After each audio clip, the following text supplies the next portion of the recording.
इस्लाम में जुबान के गुनाह को बहुत ही बड़ा और ख़तरनाक बताया गया है। एक मशहूर हदीस का मफ़हूम है कि इंसान की ज़्यादातर खताएं उसकी ज़ुबान की वजह से होती हैं।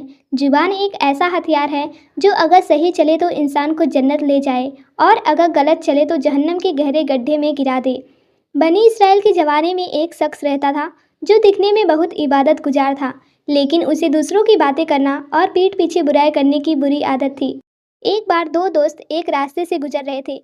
रास्ते में उन्होंने एक मरी हुई बकरी देखी जिससे बहुत तेज बदबू आ रही थी। एक दोस्त ने नाक सिकोड़कर कहा, कितनी भयानक बदबू है। तभी वहां से एक अल्लाह वाले गुजरे। उन्होंने देखा कि वे दोनों दोस्त किसी तीसरे शख्स की बुराई यानी गीबत कर रहे थे जो वहां मौजूद नहीं था। उन्होंने उन दोनों को रोका और कहा, तुम्हें पता है इस मरी हुई बकरी की बदबू से कहीं ज़्यादा बदबू उस इंसान के मुंह से आती है जो अपने भाई की गीबत करता है।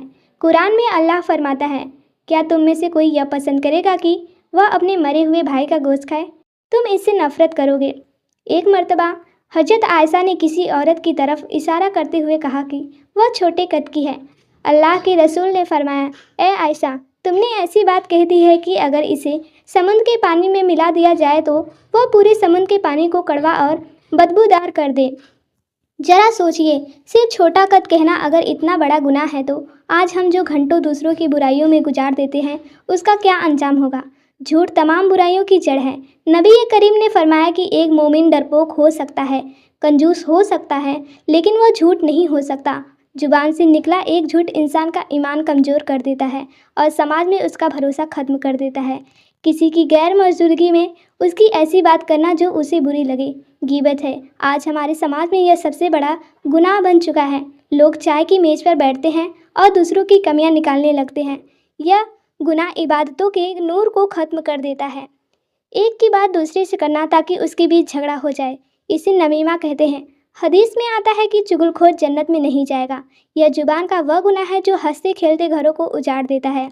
किसी निर्दोष पर झूठा इल्ज़ाम लगाना तोहमत है।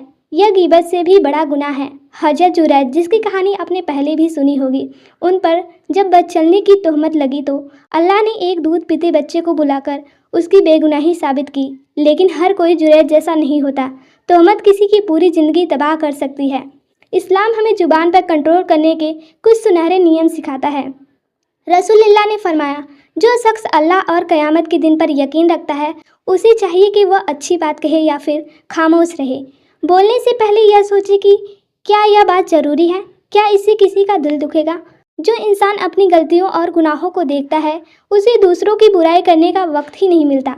अगर आपने किसी की गीबत की है तो सिर्फ अल्लाह से माफ़ी मांगना काफ़ी नहीं है, आपको उस शख्स से भी माफ़ी मांगनी होगी जिसका दिल आपने दुखाया है।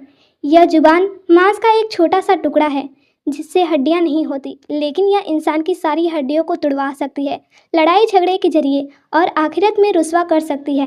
क़यामत के दिन इंसान की नेकी की पोटली तब खुली हो जाएगी जब वह उन लोगों को अपनी नेकियां बांटेगा जिसकी उसने दुनिया में गीबत की होगी या जिन पर इल्ज़ाम लगाया होगा। एक बुजुर्ग का कौल है, अगर तुम अपनी ज़ुबान की हिफाजत नहीं कर सकते तो तुम्हारी इबादतें वैसी ही है जैसे एक फटे हुए थैले में मोती डालना। दोस्तों, हमारी ये छोटी सी स्टोरी आपको कैसी लगी? पसंद आई तो प्लीज़ वीडियो को लाइक कर देना। चैनल पे नया हो तो चैनल को सब्सक्राइब करके बेल आइकन को प्रेस कर देना ताकि हमारे आगे की स्टोरी आप तक पहुंच सके। तब तक के लिए अस्सलाम वालेकुम।